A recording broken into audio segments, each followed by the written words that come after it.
Right, part 2. So, £20,000. That should net about 4,000 kilowatts per hour per year. Right? And then we do, oh, cool haircut. See, I get so easily distracted. Right, so every household on benefits, which I think is about 5 million households. Was it? They said on the news, I read somewhere that there's about 10 or 12 million people on benefits, on low income. Give every single one of them solar power on their roof. Wherever their roof is, whoever owns the roof, the government can seize that roof, right? Can seize it and say, we'll give it back to you when you've put a solar panel on the roof. And then your tenant will pay for it all. Not the landlord, not the council, the tenant. Because he's worth £2,000 a year, right, per household. Well, no, what am I saying? Oh, again, I forget myself, don't I? £2,500 per year, right, for 1 year. And then with that, you get, oh, I've got my calculator. But let's say, for the sake of argument, £25,000, right? So we put solar power worth £20,000 on every benefit claimant's roof. And then the money we save on electricity and gas, we use to pay off the Bank of England loan, the bond. So £20,000 at £2,000 a year, or whatever it works out as. My maths, I've just done rehearsals, so my maths head's been accidentally deleted. But that sounds a bit more sensible than building half a dozen new nuclear power stations, as Ed Miliband said on Channel 4 News last night. We don't need nuclear power if 20 million households in Britain had solar power on the roof. And those nuclear power stations are going to take 25 years to build. And then about 2,500 years to clean up. And then what do you do with all the nuclear waste? Well, I'll tell you what, we'll dig a big hole, line the hole with concrete, and we'll just chuck all the nuclear waste in that hole. Forgetting, of course, that the concrete, if you get the water erodes the concrete, or I don't know, you got really crap workmanship. You get toxic leaks into the water table. The water table comes up, and everybody gets leukemia. Solar power on the roof is, once you've made the solar panel, completely clean. No consumables. A quick inspection every year, and then you chuck it away after 25 years. Or in fact, you can recycle it, renovate it after 25 years. So, for the sake of bloody £2,000,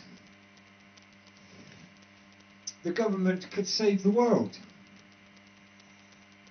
And people like me on benefits, people like you on benefits and retired and sick and disabled, can all make a contribution to the planet that the rich fuckers in Hollywood are not doing. They don't give a fuck about the planet. They're all happy blowing it up on Hollywood. God, shit.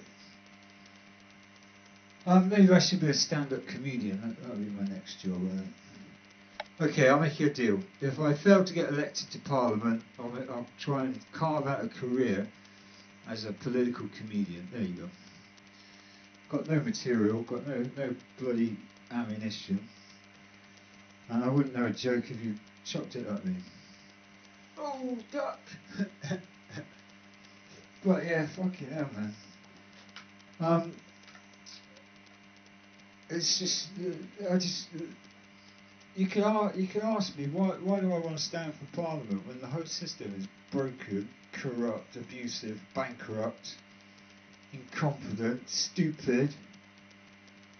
God, I could give you 101 different insults about Parliament. But it's not Parliament that's fundamentally flawed. It's people like Alan Johnson who's fundamentally fucking flawed. Sacking a professor, a scientific advisor, because the advisor had a private conference and expressed a personal view. Well, number one, that personal view is well within the Bill of Rights 1689. Secondly, where's his human rights? Does he and Alan Johnson and me and you have the right to freely express ourselves? So if I say to you, drugs are bad, that's different to me saying drugs are good, is it? Common denominator. What is the common denominator? A, freedom. Freedom to say what the fuck you like. 2, you've got 2 separate laws, one 400 years old, that says you can say what the fuck you like. So long as A, you don't hurt anyone, B, you don't injure yourself, and C, you don't cause anyone any loss. And then you've got the Human Rights Act that says in black and white, I can show you on the computer, you have the freedom to say what the hell you like. Even, well, in the most extreme cases, even if that causes offence, you have the right to be offended, the same as you have the right to be informed, the right to be educated, and the right to be told off. Alan Johnson, I want to sack you immediately for gross misconduct.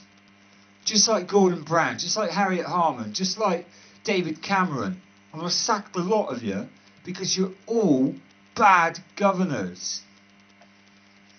Bad landlords. Now, I'm lucky, I've got a really good landlord. A guy called Lee comes in every month, picks up my rent. I'm really, really lucky that I've got a good landlord. Cheers. Thanks to all my friends and colleagues that got me the flat.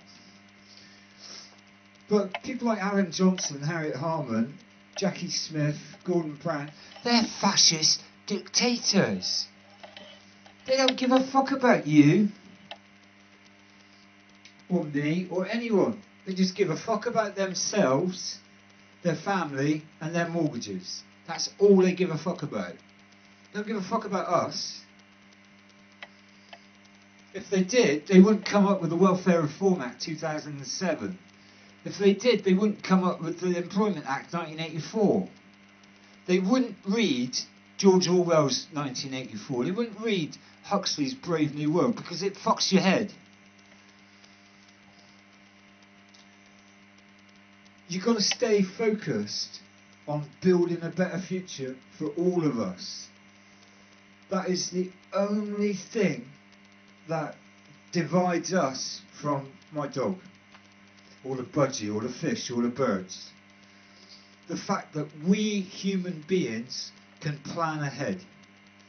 Okay, a squirrel can find some nuts and dig a hole, and he'll remember where those nuts are when the snow's fallen. 6 inches deep. But that's not he can only think 1 season ahead. 2 seasons he's dead anyway. So why? But we can think of a better future for ourselves and our family and our dogs and our fish and our cats and our children and our grandparents. And the people in Bosnia can plan how to reconstruct their country after bloody Tony Blair blew the fucking crap out of them. Same with Iraq. Same with Afghanistan. The only thing that's important is that we build a better future for ourselves and our family and everybody. But the people we've got in power, David Cameron, looks very sincere on the outside, looks very, you know, he's heartbroken because he recently lost a son, and my condolences to him and his family. But there is no structure in place that forces them, against their will if they have to, into building a better future for everyone. And just fucking sick to death of it all. Anyway, this is part 2, and I'm going to pause it there and get to part 3.